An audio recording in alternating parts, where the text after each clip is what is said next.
Wonderful. Good evening. I am Jennifer Weeks. I'm the County Librarian for the Santa Clara County Library District, and I want to thank you for coming to celebrate Silicon Valley Reads 2025 with us tonight. Empowering humanity, technology for a better world is this year's theme, and we are so excited about the hundreds of programs coming up. So I'm one of 3 co-chairs for Silicon Valley Reads, along with City Librarian Jill Bourne from the San Jose Public Library, and acting co-chair, Dr. Debbie Gorgola, the Assistant County Superintendent of Schools. Now, Silicon Valley Reads happens with the support of you, our community. So we want to thank our advisory board members who played a key role in helping to keep Silicon Valley Reads relevant and current through the years. As most of you know, Silicon Valley Reads is a community engagement program made possible with community support, and our program really couldn't happen without our donors. You have a list in your program. I'd like to thank all of these donors, and I want to give a special shout out to a few.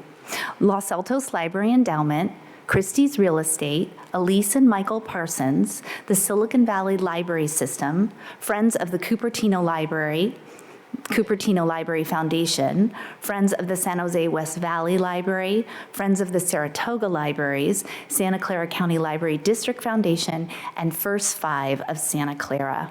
Many of these folks are here tonight, and we so appreciate your support.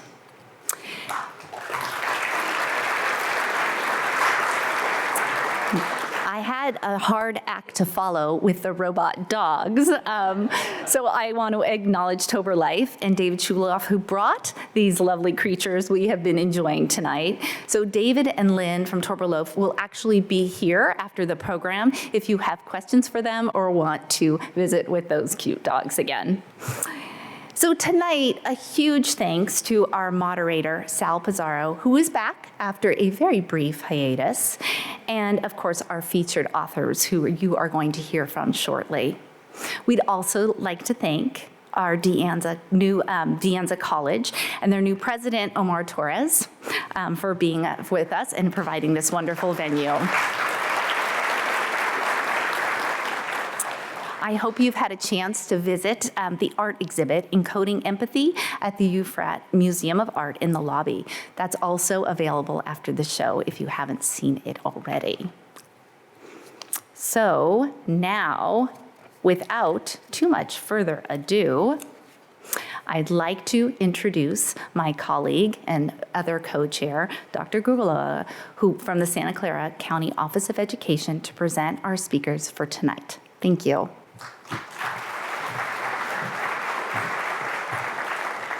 Hello and welcome, everyone. I am Debbie Gorgulo. I am the Assistant Superintendent of Santa Clara County Office of Education, and I am honored to be here with you tonight. Tonight we have, I'd like to introduce our moderator first, and then our authors for tonight's program. So first, we have Sal Pizarro. So is Sal going to come out? There we go. And you're welcome to clap. Sal has been the around-town columnist for the San Jose Mercury News for the past 20 years, writing about the people and events in Silicon Valley's cultural scene. He is a member of the Silicon Valley Reads Advisory Board, a past president of the Rotary Club of San Jose, and he has served as the MC for various nonprofit events in the Valley. Next, we are excited to welcome Dr. Fei-Fei Li.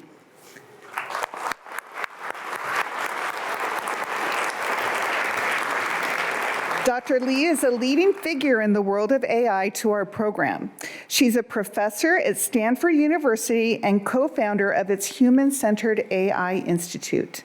Dr. Li has made groundbreaking contributions to the field, including the creation of ImageNet, a massive data set that helped spark the current AI revolution. Her work has focused on diverse areas like computer vision, machine learning, and AI applications in healthcare. Beyond her research, she's a dedicated advocate for diversity in STEM and AI, co-founding AI for All to broaden participation in AI education. Dr. Li brings a wealth of experience and insight to our event. We're truly honored to have her join us. Next, I would like to introduce Charlie Dyroff.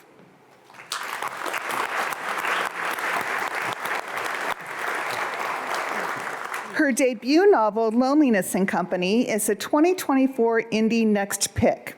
It has been praised by Booklist for being beyond imaginative and by Publishers Weekly for brimming with clear insight. This thought-provoking novel delves into the complexities of human connection in a near future where technology and loneliness intersect. I don't know if that's in the future. Charlie is an MFA graduate from Columbia University whose work has been in Guernica, Slate, and the Southwest Review. Originally from Boulder, Colorado, she now lives in Brooklyn, where she's busy planning her upcoming wedding next month. And now we're delighted to introduce Ray Naylor.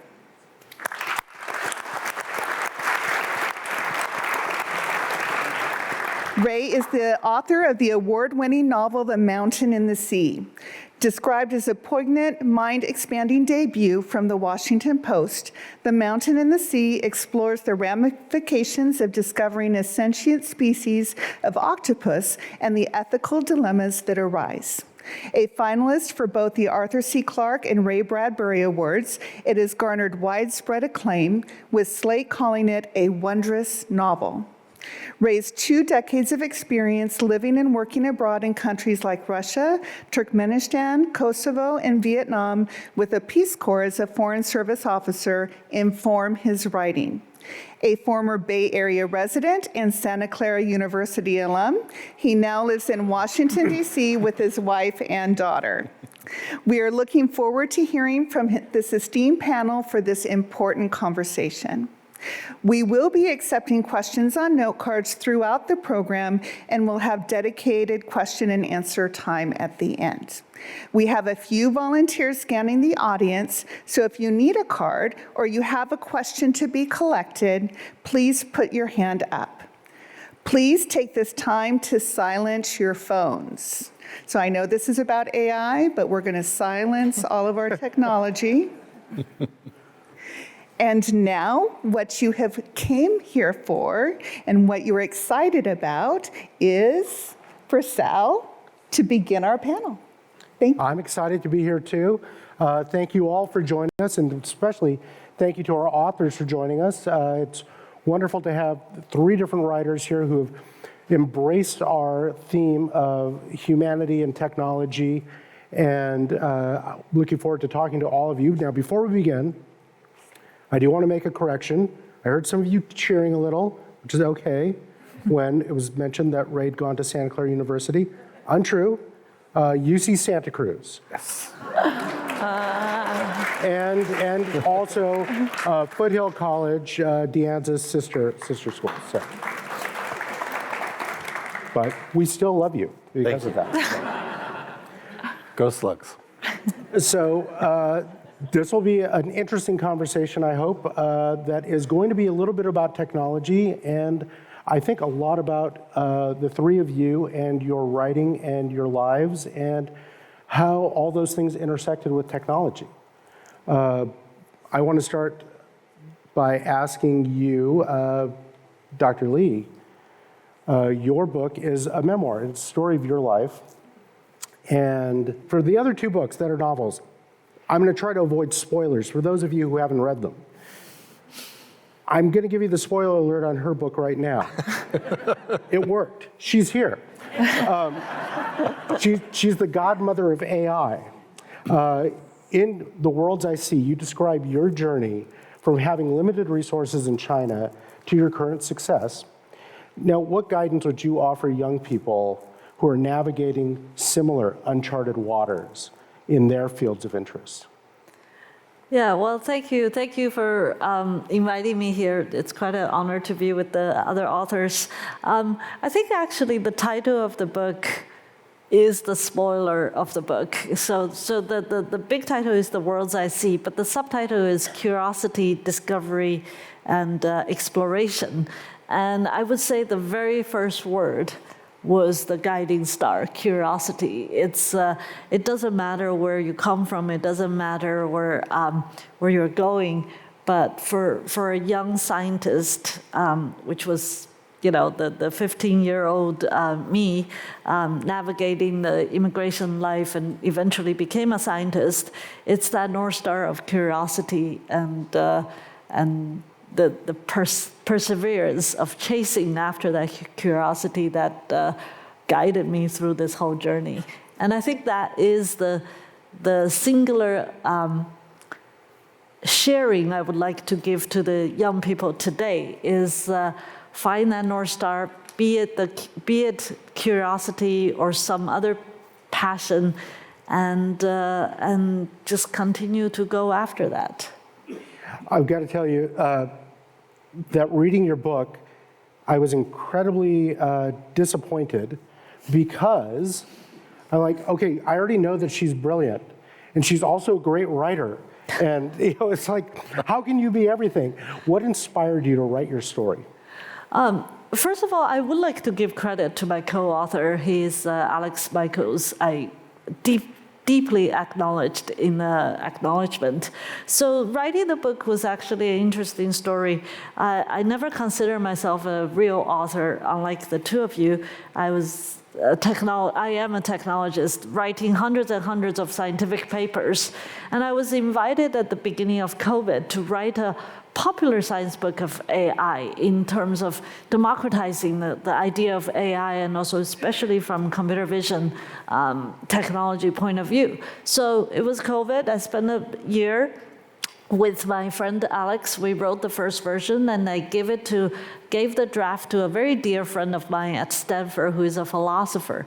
And he literally called us to his backyard, social distancing, and said the first thing that came out of his mouth is that you have to rewrite.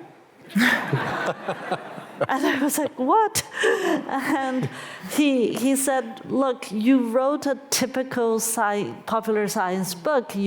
Clearly you know AI, you want to introduce this concept of AI to the world, but you wrote it without the human story. And your journey, your voice, there's so many young people, so many immigrants, so many young women, so many students, so many people of all walks of life out there are looking for a voice in AI that they can identify with. And my friend said, you owe it to them. You owe it to your own journey to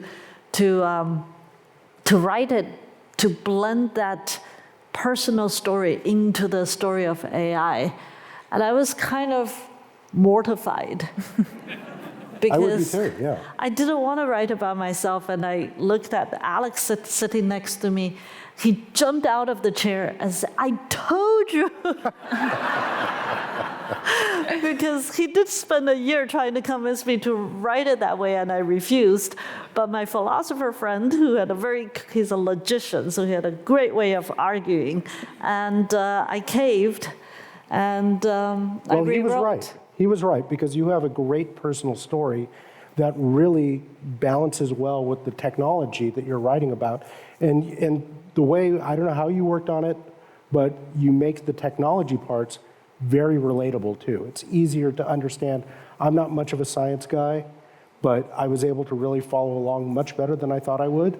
I appreciate that. But the personal stories really kind of buoyed it for me as well.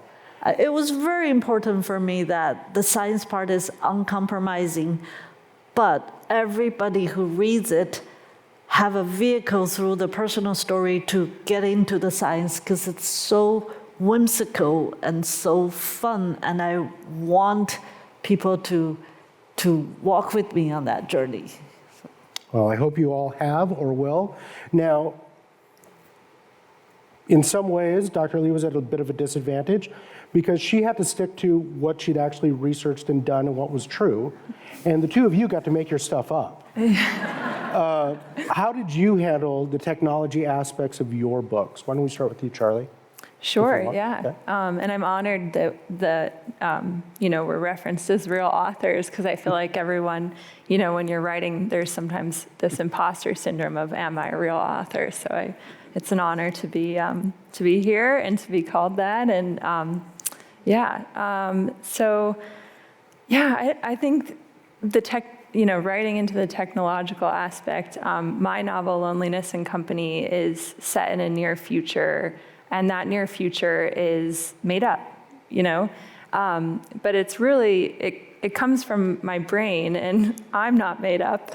And so a lot of that world comes from the everyday things you encounter, right? Like taking a sip of coffee and you burn your tongue, and how nice would it be to have a mug where you could actually like turn the temperature of your coffee down and not have to wait, right? So I had a lot of fun with the technology in the world of my book. It's similar enough to the world that we're in now, so it's easy to get into, but I did have that freedom to play with it a little bit and to make some of the technology wonky. Some of it really works well. And yeah, there's definitely more liberation there. I don't know how you felt with yours. I mean, I feel like with The Mountain and the Sea, The Mountain and the Sea is really, I wanted to write a novel of first contact. It's such a central part of the speculative fiction genre. These stories about talking to, an alien, but all the first contact books that I'd read and the movies that I'd seen, it was too easy, I felt like. That they understood us too well. There was always this kind of initial period of misunderstanding, but followed by this kind of, total communication. And when I would watch them, having been a Peace Corps volunteer, right, and having had these dark moments of miscommunication, I think my low point was my host mother chasing me around the yard with a rubber hose, screaming schlong at me and hitting me with it. Okay. Right? And I could not figure out what she wanted. She wanted me to water the plants. But I was just like, why is she screaming this word at me and hitting me with a hose? I don't. So what really occurs to me, having been overseas for so long, was we can't even talk to each other most of the time or communicate our feelings, properly with people that we care about, much less with something that has a completely different body structure and things like that. So for me, I think it extended from, in many ways, maybe what motivates science as well, which is a strong sense of curiosity and the idea of wanting to find out. Like, how would something like this really, really happen, right? And trying to take the idea seriously. And that's, I think, where a lot of fiction sort of comes from, is just trying to take the idea seriously. Like, okay, so if this, then what would happen, really? I think that's kind of it. Well, and I think you took that idea of first contact and communication, and it paralleled, it created the sense of what does it mean to be human, in a way, to have a sense of self, to have an identity. And between the octopus in the story and some of the AI characters, you could see that sort of carrying over as to, what makes this entity, this person, a person. Mm-hmm. You've got two very different types of AI characters in your book. You have Evram, who's, kind and curious and fascinated and this, perhaps this close to human or more than that. Mm-hmm. And then you have the AI freighter, the Seawolf, that is, shall we say, mission-driven and kind of not regarding ethics, and is more, I have a job to do and I don't care who gets hurt doing it. Mm-hmm. Why did you have those two extremes? And do you think, are we trying to head towards one or the other, or was that just fun for you to play with? I mean, when I think about technology, so last year I got the chance to spend a year at the Institute of International Science and Technology Policy at George Washington University, and one of the classes that I got to sit in and work on was Technology and National Security class. And one of the things that we talked about in that class was what my professor called the war babies, right? And these are the children of World War II. The technological children of World War II. 3 of them specifically that are very interesting. Radar, right? The first time that humankind was able to perceive the presence of things at great distance, right? And then the rocket, right? The first time that humankind would be able to take a heavy object and project that object almost instantaneously to a great distance, right? Basically reducing, intercontinentality to a matter of minutes eventually. And then, of course, the atomic bomb and atomic energy. And when you look at the stories of the war babies, right, these three technological sort of threats and opportunities that arose out of World War II, and the histories of how they've played out, it's a mix, right? There are terrible things that have been done with these things. There are wonderful things that have been done with them. They've made our lives safer. They've provided us with all sorts with energy, right? And they've allowed us to go to the moon, explore space, do all these other incredible things. They also, created this overwhelming sense of destruction that hung over my childhood, right? I mean, I remember the Cold War and thinking like we were all going to be blown up at any moment. Unless we got under our desks. Right, unless we got under our desks. Yes. And so I think when you're writing about a future and you're writing about technology, or when you're thinking about what the possibilities are, what you have to keep in mind is it's never going to be a utopia and it's never going to be a dystopia. It's always going to be a mix of many, many things. And it's always going to arise from whatever happens to happen in the world tomorrow and all the strangeness of human personalities and combinations of political and corporate and personal decision making. It's hyper complex and very unpredictable, and that's what I think makes the question really interesting. Mm-hmm. Now, Charlie, in your book, sort of carrying on from that, like you said, you're about 5 minutes in the future in your book. Yeah. And it's very similar to the world we live in, where we are connected by all this technology. But your book is about loneliness, ultimately. And what are your thoughts that, in more of a nutshell than the entire novel, about how we can be lonely while being so connected through technology? Yeah. Yeah, that's a really good question. I actually, I think one of the things that drove me to include loneliness in this book, because when I was first writing it, it wasn't in there at all, or at least I didn't think it was in there. So in a first draft that someone else politely told me you need to rewrite, there was not this theme of loneliness. And I also write essays, I write nonfiction, and I had a professor at the time at Columbia who was reading a lot of those, and she very politely was like, the narrator of these essays is pretty isolated. She was basically telling me, like, the voice of these essays, you sound like you're very lonely. And it was the first time someone had sort of asked me that in a very nice way. And it was, I started to realize that I was a little bit lonely, and it also was in my writing. So it was in that manuscript that I was about to toss away. And so I went back to the manuscript, and I do think sometimes a lot of your best writing comes from, emotional places or the ways you're thinking about the world. And so I went back to that manuscript, and I reshaped it. And it is a lot about navigating a world full of connection, full of technology, where it's easy to feel isolated and lonely all of the time.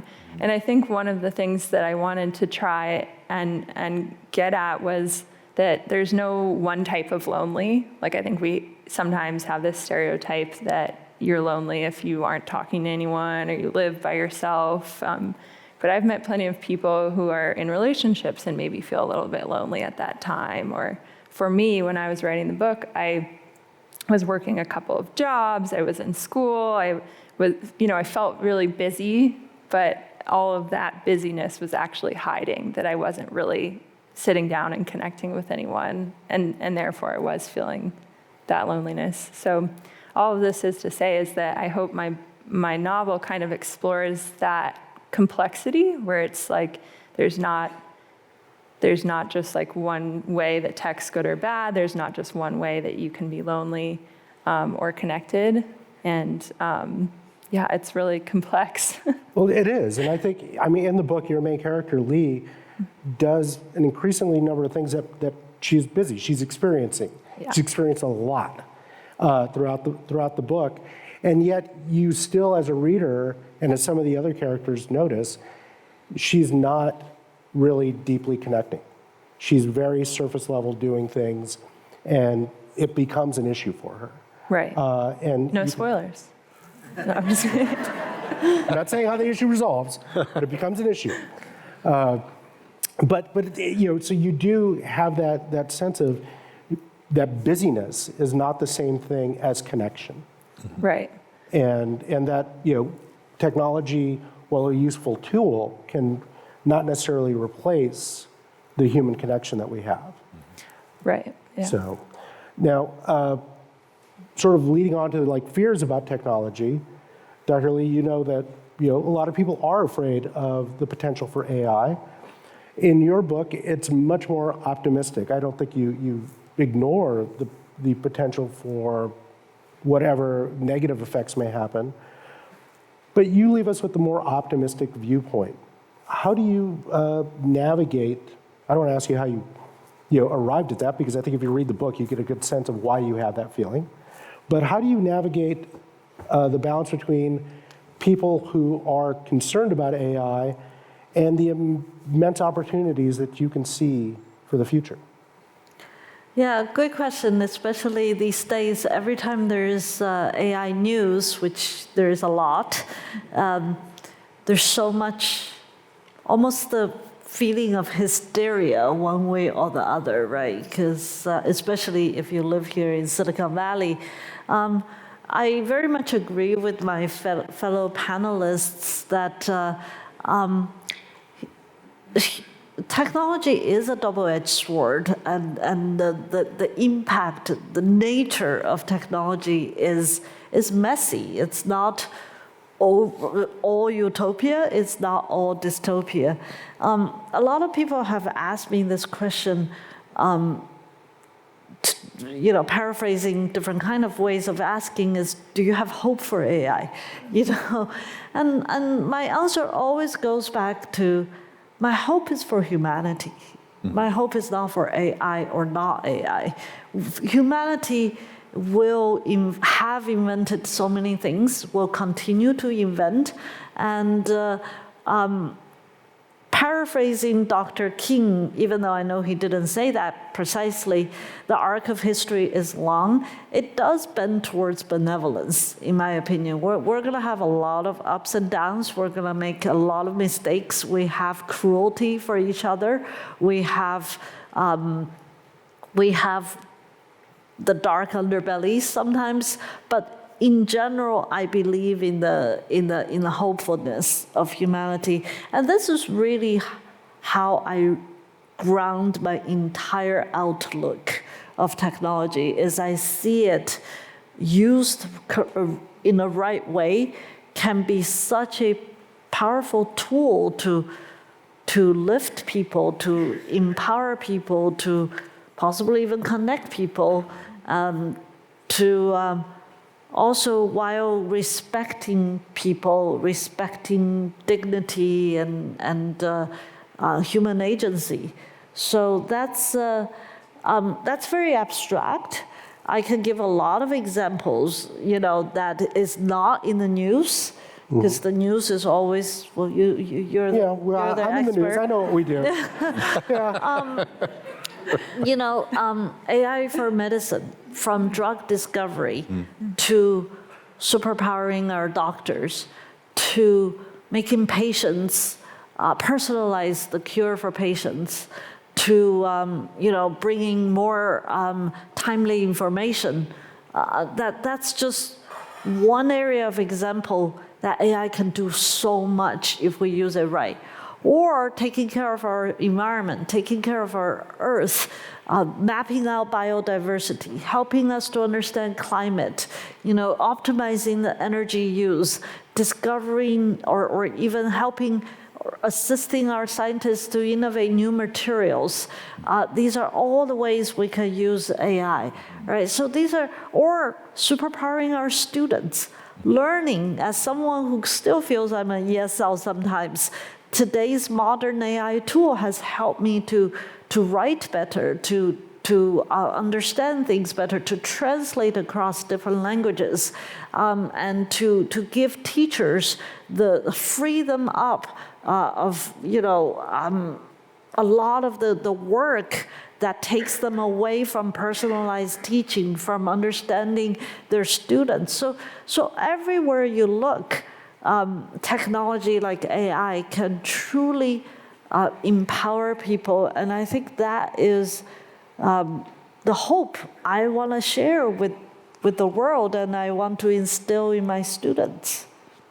I think, Ray, do you want to jump in there about I think environment and I think that when I think about humanity, right, there's a quote from The Mountain and the Sea, which I noticed is the most underlined quote in the book, so it's probably relevant, which is the great and terrible thing about humankind is that we will always do what we are capable of, right? But when I think about human beings, I think one way to define us would be that the human is a technological animal and has been from the moment that the human became a human being. And perhaps we could say that the moment a human being became a human being was the moment that human picked a rock up and began to alter its environment and its relationship to its environment with that rock. And I would also say that if you look at that technology, you can see already that every single technology that humankind has touched along the way, invented, used, etc., has been dual use. It has been an instrument of destruction and war, or of warmth and building, etc. So there's always been ways to use it in many different ways, from the rock to fire to language, right, which is a technology of its own, and everything, afterwards and in between. And so I think when we're thinking about artificial intelligence, we need to think historically about it, and we need to think about things like mechanization and what that has done for us and to us, and how it has been positive and negative, what it's taken away. There's many things that we can compare it to.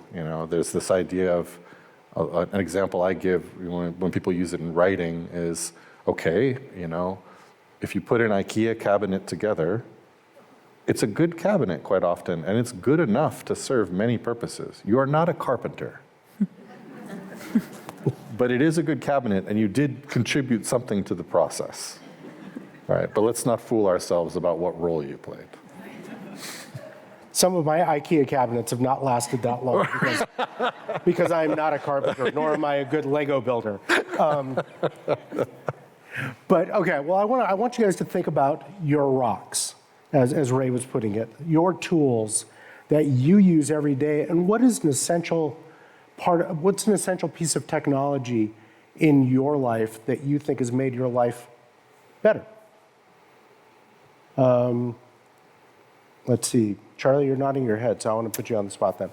Sure. You don't have to. It doesn't have to be definitive. Yeah, no, I mean, I'm enjoying even just listening and thinking about all of this, because I will get to that. I'm not stalling, but I keep thinking about how sometimes I feel like we fear what we don't know, and so when we see all these headlines about AI and then hearing your hope and optimism about it, it's interesting, because I feel like if we were to read more, about the medical advantages instead of like reading the other headline, it's just interesting how it can tilt your framework of things. So, but with all of that said, I think one of the things that I use a lot is FaceTime. And I don't live near my family, and I don't live near my nephew and my niece. They're both under 2 years old. So being able to see them like learn to walk and crawl for the first time, that's a very basic technology that I feel like has improved my life just by being able to connect with them across the country. Is that That's a too good one. simple? Okay, no, That's that's a great use, something we couldn't do before. And that was in the realm of, shall we say, science fiction, just Right. 20, 30 years ago. Yeah. Yeah. Dr. Lee, do you have a piece of technology? That's such a hard question, but I'm gonna just instead of answering a piece of technology that is contemporary and current, if you ask me to choose one with a historical perspective of the entire human civilization, let's say, I guess I will pick books. Books? Yeah. This is why we're here. Yep. Yeah, it really it transformed humans from just beings of survival and production and reproduction into intelligent thinking, communicating, creative agents in every single dimension. And I don't know how to even summarize the entirety of the civilizational impact that books have had. So that's my pick. Okay. I mean, I can give a specific sort of instance of how the internet changed scholarship, for example. When I was at UC Santa Cruz, I was researching Wilfred Owen, British World War I poet. And really in the middle of me writing this paper on Wilfred Owen, in which I had convinced myself that Wilfred Owen must have been a huge fan of Charles Swinburne, a very poorly known Victorian poet that nobody really thinks about anymore, but that I felt had a huge influence on his work, but I couldn't find anywhere any proof of it. In the middle of writing this paper, Oxford digitized all of its archives of Wilfred Owen's works, all of his manuscripts and all the papers that were related to his life that they had in their collection. Now, before the internet, I would have had to travel probably to Oxford and get access to this material, and I wouldn't have been able to because I was just an undergraduate at UC Santa Cruz. And you know what was in that material? The list of things that Wilfred Owen had on him when he was killed at the Somme Canal just at the end of World War I. His service revolver, and a book of Charles Swinburne's poetry.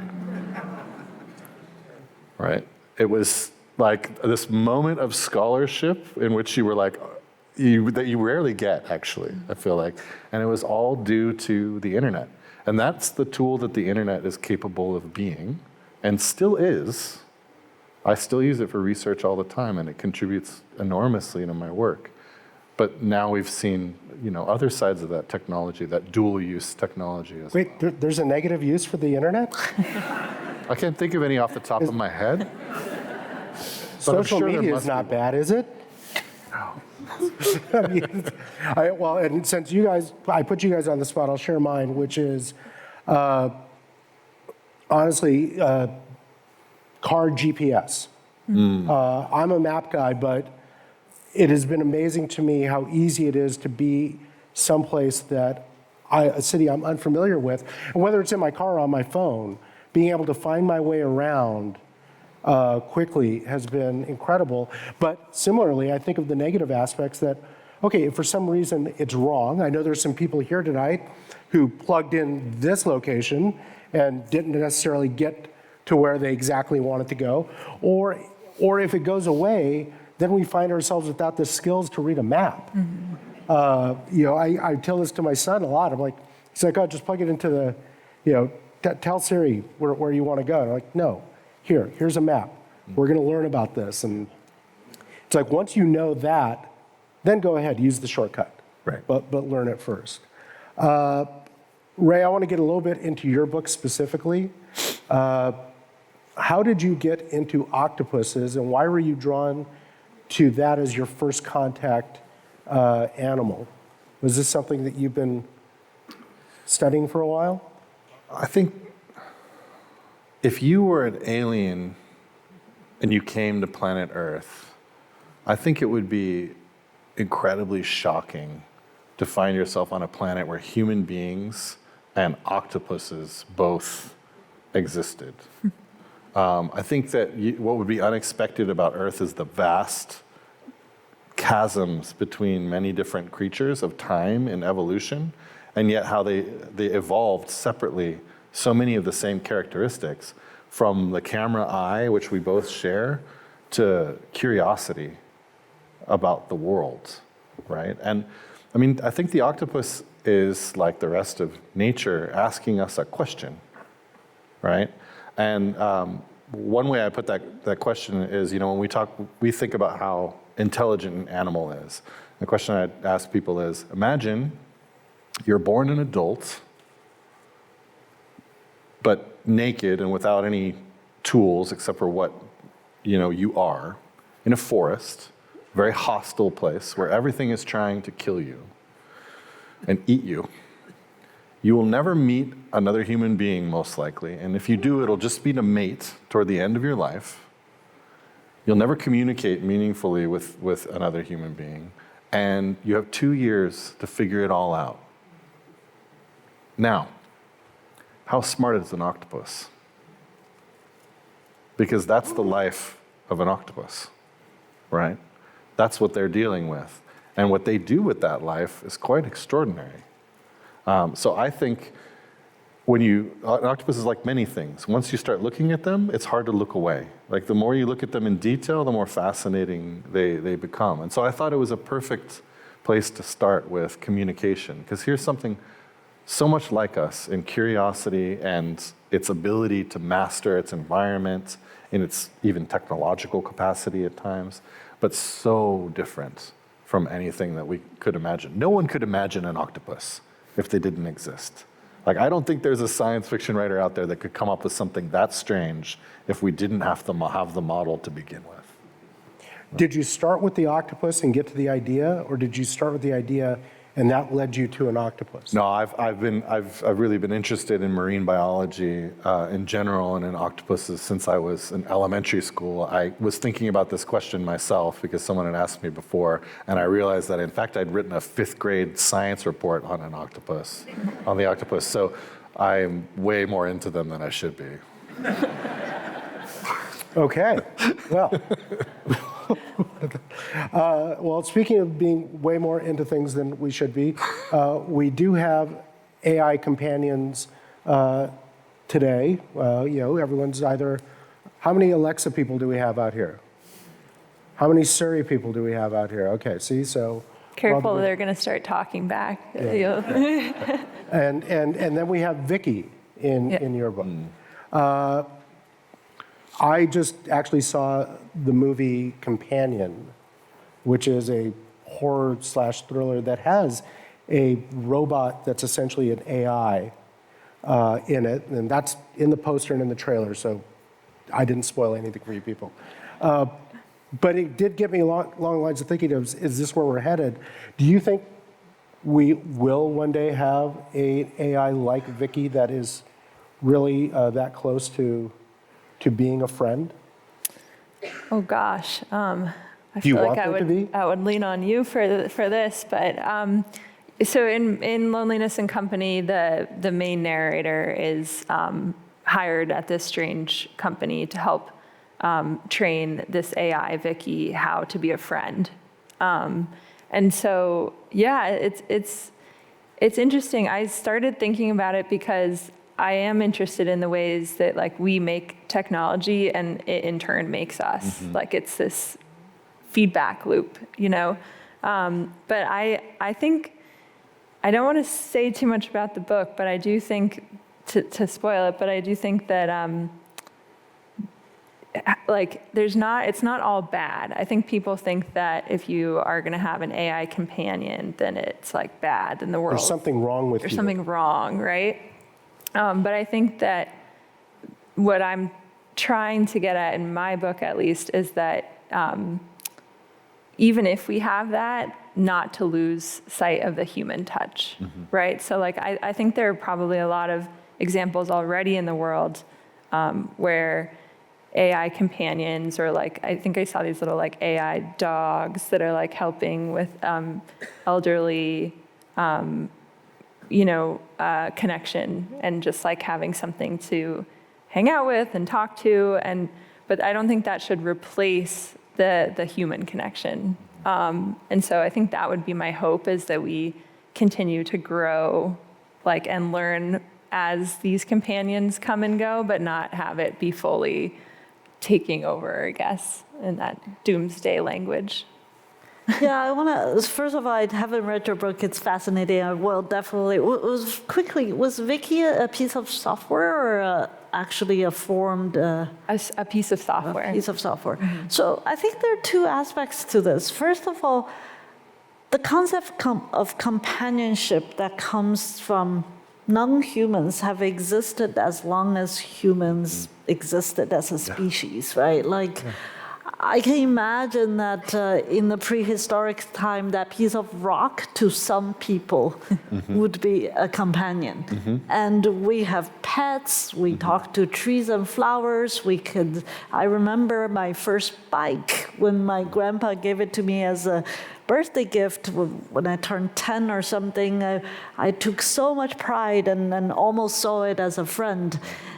So I think as Charlie said, that our relationship to this greater concept of companion that's outside of humans, our own fellow humans, will continue, and hopefully that is not exclusive. That shouldn't take away our humanity, our agency, our dignity, and all that.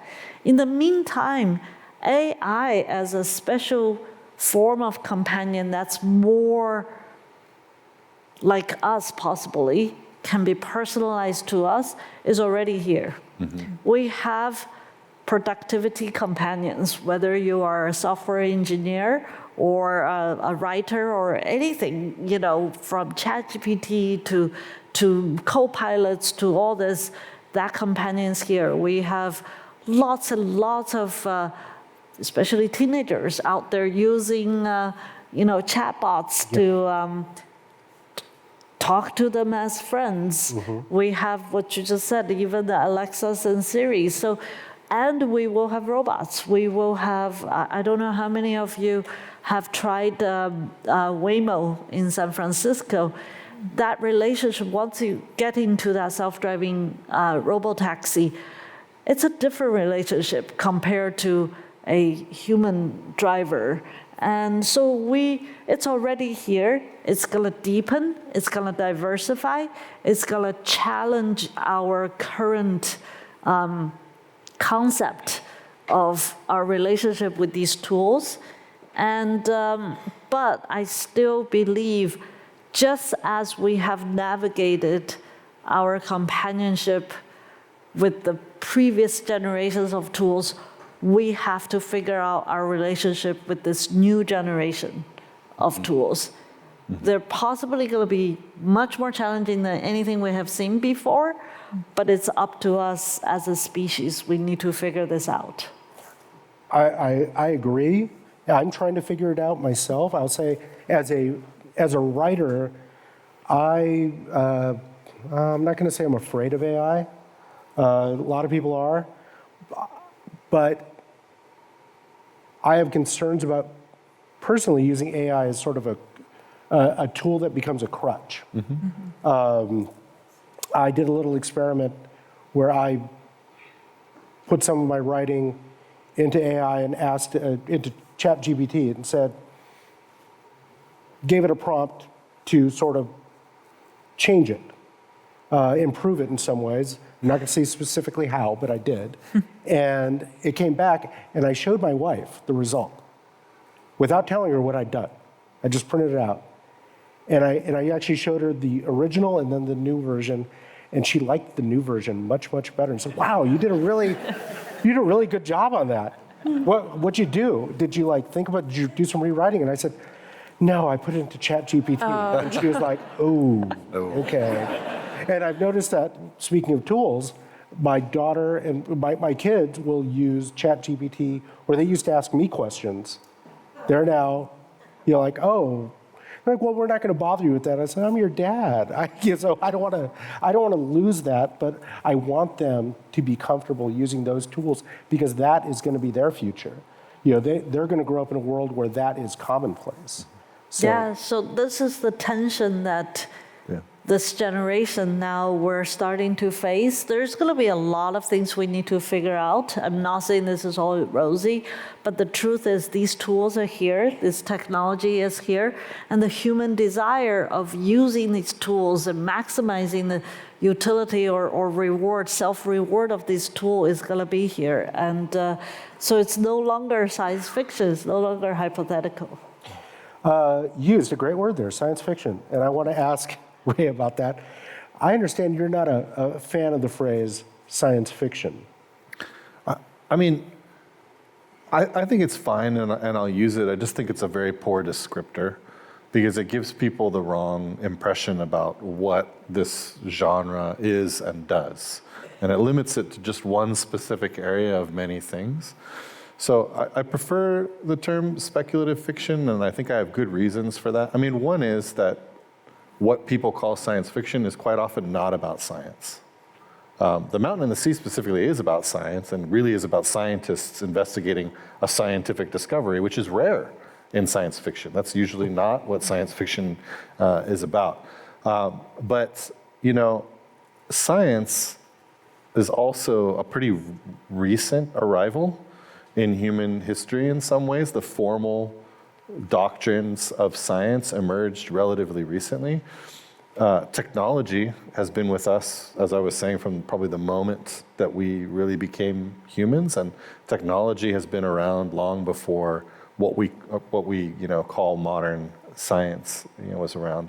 And then also, so much of speculative fiction is about other things, like not changing a technology, but changing an event in the past, right? The famous sort of who won World War II, or changing what if Napoleon had never been, et cetera, these counterfactual histories. So I think science fiction, it pushes aside a lot of the richness of the exploratory aspects of the genre, and it also has a tendency to kind of focus people on the predictive power of science fiction, which is usually accidental. Like most science fiction authors are not trying to say, this is what the future is going to be like. What they're trying to do is focus a lens on what the present is like, what our desires and fears and other things are about the future. And so I just think that sometimes, and there's times when I feel this way about artificial intelligence as well. Like I almost feel like the term artificial intelligence has thrown the world into confusion far more than the thing itself really deserves. Because if you called it something that was somehow more neutral, right? Like cybernetic control or large language models, or, there are other terms, right, that might encompass parts of it. Maybe we wouldn't have so much trouble thinking it through. And I think with science fiction, You're it's the the same first thing. person who would prefer the word cybernetics over AI. Well, speaking of predictive, you were very predictive because the first audience question is artificial intelligence really intelligence, or is it totally different from human intelligence? So I'd love to hear from all of you your thoughts on, especially because you said, well, it shouldn't be artificial intelligence. Is it the artificial that bothers you or the intelligence? It's in many ways neither. I think that the problem comes from creating false equivalencies between what computation and algorithms are doing and what the human mind does, and getting confused between fears about something becoming conscious and legitimate worries about what something will be used to do. Those are very different things. And so we end up in a muddle. And I just, when we say things like, well, it's thinking, right? Thinking is a very vague term that people probably poorly understand, or like, well, if it responds, it appears to feel something, right? Then I just think that it leads us into areas of confusion because we're making parallels that may not be, that may be false, right? We're misunderstanding the operations of the thing, and we're attributing things that are not true to it. So I think that's That's the thing. Like language really matters, right? But then again, like naming new things is extremely difficult because how do you describe the thing, but then not move into metaphors that you might not intend? I actually think artificial intelligence is a form of intelligence, but this is because I believe computing is part of intelligence, and artificial intelligence is a form of computing. It's people ask me, what is AI? How do you define it from natural language processing to computer vision to robotics?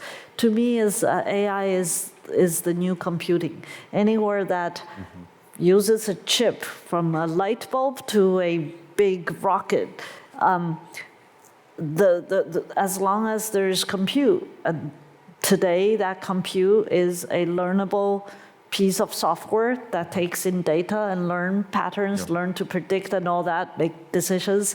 That's artificial intelligence, and that is a form of intelligence. But I agree with Ray that does not equate the computer's intelligence to human intelligence. Right. Just like airplanes fly, but doesn't mean they fly in the same way birds fly. Right. So, It's a great way to put it. and so if we, this is very relevant to you, my hope is if our public education and communication on artificial intelligence is better, we would take these concepts and just explain a non-hyperbolic way and just explain the mechanics, explain some of the nuts and bolts about what this is, in what it is, not to hype it up or anthropomorphize it. I think the public will get it, or at least will begin to see this, just like they had to learn what car is, or had to learn what a calculator is. But right now, the public education, the public communication of this technology is just so hyped up. Yeah. And so much of that is lacking. This is why it gets very scary for people to hear the word AI. And right, and they do hear it in scary ways right now. You know, I mean, Charlie, are you scared of AI? I want to learn more about it, even though I've read a lot about it. You know what I mean? I think it's one of those things, like I was saying earlier, that I get afraid of it when I don't know.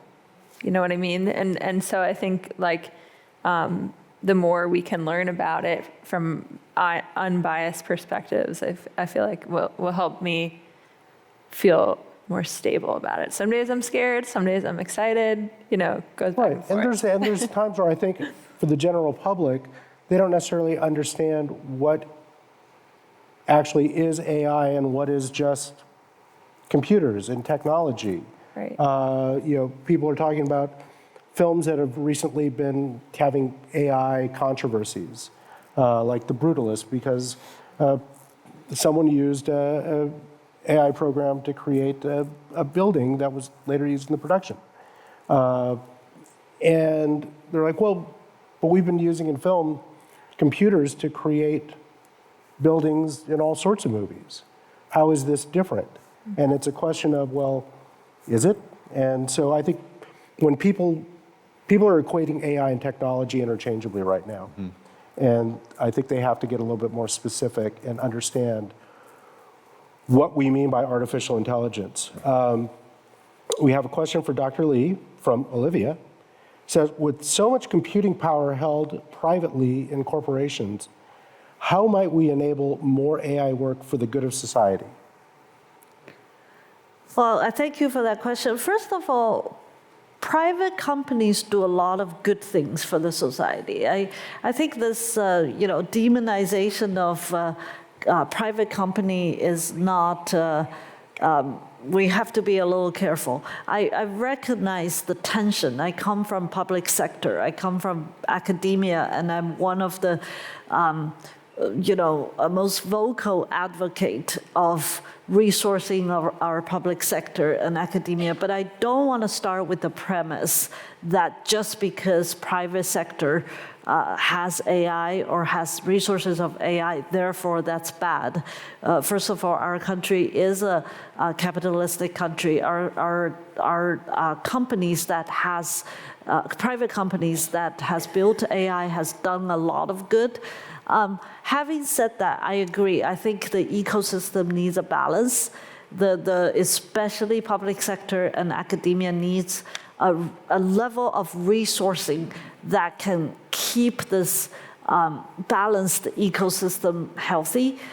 For example, if you look at the past 100 years of this country, which is by far the most innovative society in not only the world, but in probably human history, that a lot of innovation started with public sector's blue sky research, curiosity-driven research, like today's AI started in academia. So if we don't resource public sector adequately, we only let such an important technology to be developed in the private sector, we'll miss the chance of curing rare diseases, mapping out biodiversity, or doing things that's not necessarily profit-driven. And the way to go about it is really a multi-stakeholder approach. I was the institute that I co-founded, Stanford Human Centered AI Institute, has been spearheading the effort to encourage federal government to create a national AI cloud and data repository to allow universities and public sector to access compute chips as well as data sets to keep up with the pace of change of this technology. So the problem is not that private sector is doing well. I think private sector should do well as long as there's good governance. It's that the public sector is under-resourced right now. No, we got to get to work on that. Yeah. Charlie, I've got a couple of questions for you. Sure. First one, hopefully, is easy. Is your favorite snack peanut butter toast with chocolate syrup? You've read the book, you know? I love chocolate and I love peanut butter, but I had never actually tried that snack until the character in my book had it. And you've done it now? And now I've had it and I do enjoy it. And the other question's a little bit more highbrow, I guess. In the acknowledgments, in reference to your MFA from Columbia, you say to your professors and mentors, "Thank you for letting me take classes I wasn't supposed to take and for pushing me to write what I was being called to write." Can you talk about what those were? Yeah, so I mentioned earlier that I write nonfiction as well, and I was in graduate school to study nonfiction.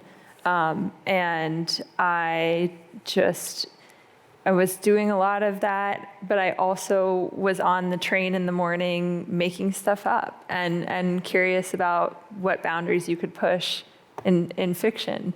And so my professors let me take a lot of classes outside of my major. And that's not normally what you're allowed to do, but they could see that I was really interested in the story that I was working on. And I didn't get credit for those. I just had to audit them, and I loved it. I mean, I was so thankful. And it goes back to what you were saying at the beginning with curiosity.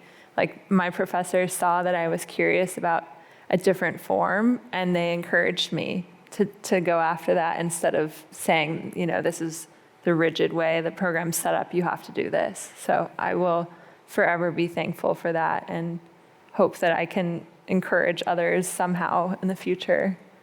I think you just did. Oh. Ray, do we need to be, actually this one's, I think I know where you might go with this. There's a new California law against octopus farming. Do you have thoughts on that? I know we don't want to get into politics, but I figure that's octopus politics. Yeah, I think it's great. to be against octopus farming. I don't think that's an animal that we need to eat. They don't even taste good. Stop. Like, why? It's just like we want to eat everything in the whole world.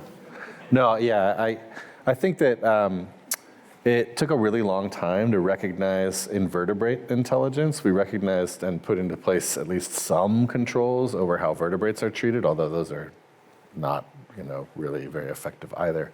And for a long time, octopuses, anything could be done to them at all in the laboratory, including, them being vivisected and basically like tortured. And it's only recently that's those kinds of things have changed.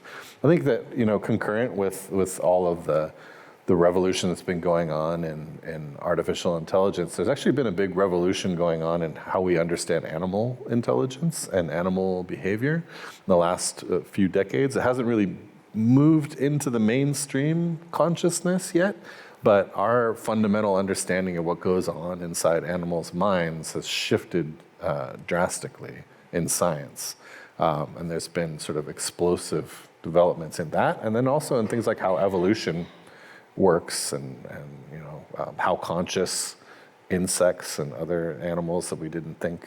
I wonder if that's something that AI will help us figure out. Oh, yeah. Well, yeah. There's a lot of cross-pollination between AI and brain sciences. Yeah, tons. There's a ton of work. It's very exciting. Yeah. I had another question for you, which was, okay, so your book does not take place in the United States. No. And we were talking earlier before the program started about all the places you've lived and traveled. How has, especially your foreign service experience, how does that influence your writing, and especially with Mountain in the Sea? I mean, the Mountain in the Sea takes place on the Con Dao archipelago off the coast of Vietnam, because that's the place that really inspired me to write it. And that's where the seed of the idea came from. I guess the best way I could put it is someone a couple days ago asked me, why do you have so many foreign names in the Mountain in the Sea? And I said, they're not foreign names, man. The Mountain in the Sea takes place in Vietnam. You're the foreigner. You're not foreign to them. I think people are just so used to science fiction novels taking place in the United States. Like the aliens always come here for some reason. Maybe it's the Empire State Building. It's just like the sites. But they're really unused to that decentering. And one point that I've made many times is, how can science fiction claim to talk about the whole universe if it can't even talk about all of humanity, right? And so we really need to expand those horizons. But the best answer I can come up with is those characters are who they are because that's who they need to be. And that's where the book takes place. And that's where you were. And that's where I was, and that's the people who were important to me. All those characters are based on real people they're amalgams of many different people and myself. Like any, writer, we take a piece of ourselves, a piece of others, and we put them all together, and that becomes a character, and then they become themselves.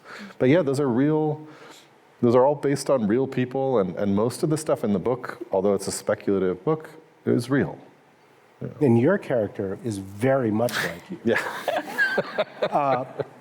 Now, Like I said, I was mortified. but going back, because you kind of touched on this, going back to the writing process, and for both of you, this was kind of a new thing, putting this level of producing a novel. Did the story take you places that you didn't think you would end up? Did you? Oh, yeah. Were you surprised? I was surprised. I didn't think my book was going to end the way it did. And I think that's what makes writing really fun, is that you learn about yourself and you actually change while you're writing the book. And so, publishing is very slow. So all of our books were probably written like years ago at this point. And it's interesting because I can look back and if I read the book again, which I haven't for a while because I'm kind of, you write it so much you're sick of it.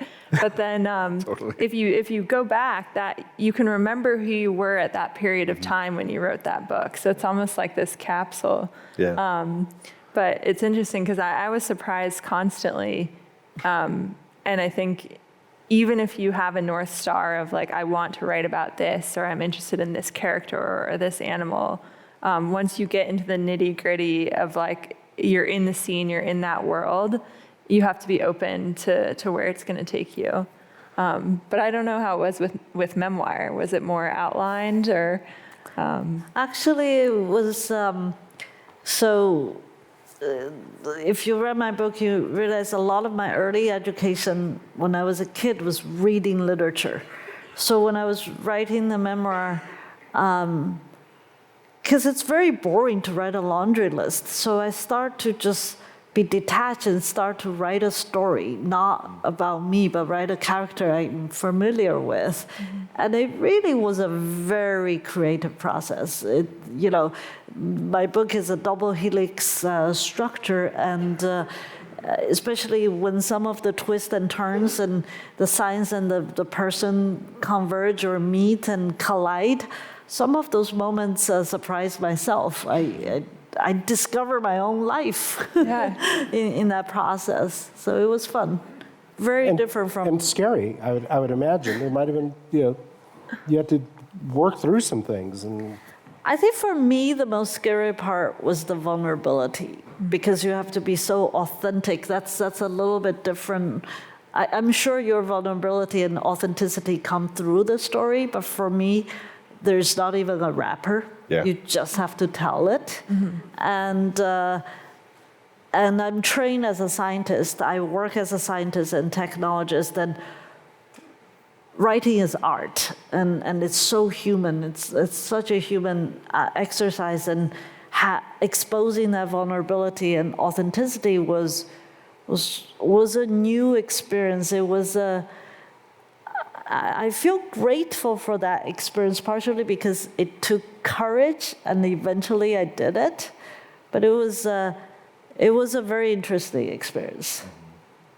imagine. Ray, to that point, not her point about writing about herself, because you didn't, but you inhabit some interesting characters yourself in your book. And one specific thing in The Mountain and the Sea is in between the chapters, you have quotes. Did those go in last? Were they always part of the plan? Or did you write something long and pull them from?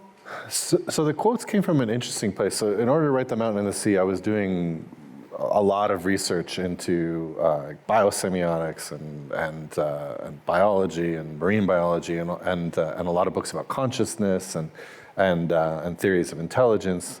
And one thing that I found was that quite often the ideas that were presented in those books were presented in such a way that they were too dense for most people to enjoy reading them.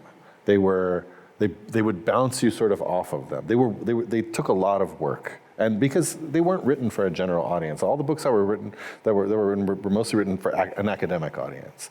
And it was an exercise that I started, which was, how can I take this idea that I found in this academic work, and without dumbing it down at all, and keeping all of its complexity, try to present it in a way that allows someone to read it and invites them in and lets them understand the concept. And so each of those quotes is actually kind of a translation from like some academic idea that might have been a couple of pages long into a couple of paragraphs or a few lines that I felt like encapsulated the idea without doing this thing where, you talk down to readers unintentionally, right? Because you just want to make yourself clear. I didn't want to do that. I wanted to just make the prose accessible to the mind and not make it something people had to labor through. And it created this great inverse footnote, because then you'd have a character refer back to, oh, I wrote about that in my book. It's like, yes, I read that quote from the book, so I know what you're talking about. Yeah, and to get nerdy about it, it created this lovely intertextuality, right, that I really like, where it was Play within a play kind of idea. Yeah, exactly. You're referencing books that don't exist. You're tying things. It makes everything seem more real, because if you quote something that is also referred to in the text, then that reinforces its existence. There's lots of sort of narrative tricks that it helps with too. So we're wrapping up. I want to thank you all for being great subjects for and sharing your human intelligence about artificial intelligence. And as we finish, I do want to ask, what is next for each of you, especially as it pertains to writing? I know you have a number of projects, but are you going to jump back into the writing part of things? Yeah, I guess my life is a little different. I continue to write a lot of scientific papers, right? Actually, we have a deadline tonight for my students. So, so I'm always writing. Oh, that was fun. Yay! Yeah, but I'm also very excited because I'm creating a different kind of world. Writing is creating a language world that you can imagine in your mind's eye. Right now, I'm working in a startup with former students and colleagues creating visual worlds, and it's called World Labs. And it's yet again a very creative and deeply technical process, and I'm very excited by that. Great. Well, I'd still love to see your view on where technology is 10 or 15 years from now, after we've had some more breakthroughs, and see how much farther you've gotten and we've gone. Charlie, what about you? Do you have anything in the works? I'm not working at a startup with former students. That sounds exciting, though. I'm going to ask more about it later. I'm working on 2 different projects. I kind of keep my projects close, but I will say one of them is fiction and one of them's actually in a screenplay area. So that's been kind of fun to try out a different form. Okay. Yeah. Yeah, so I mean, you were saying, we're always kind of ahead of things. So I'm writing another book right now, but I have another book coming out in April called Where the Axe is Buried, which, if you were interested in the political sort of world behind the mountain and the sea, is the book for you. Okay. Which is not that it is that world, but it's more focused on that kind of an atmosphere. And then, I have a full-time day job. I'm not just a writer. My next assignment is at the National Nuclear Risk Reduction Center in Washington, D.C., which is the red phone between Moscow and Washington for nuclear issues. It's how we try to not make mistakes that cause nuclear disasters. Let's not make those mistakes. I'll have 1 or 2 things on my mind over the next few years. You can finish that book too. But yeah, okay. Well, thank you so much for being here with us tonight, and thank you for participating in Silicon Valley Reads. It's always a great program. I know some of you are going to be doing other programs with us, and I hope you get a chance to meet more people and talk about your books. Thank you, of course, for being a great audience with wonderful questions. Thank you all for coming. And thank you. I'll turn it over to Jennifer.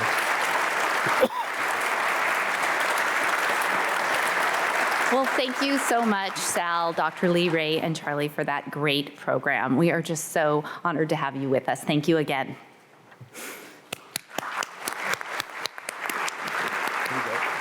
So thank you so much for being with us tonight and for tuning in online. The video of this event will be posted soon if you want to share it with anyone.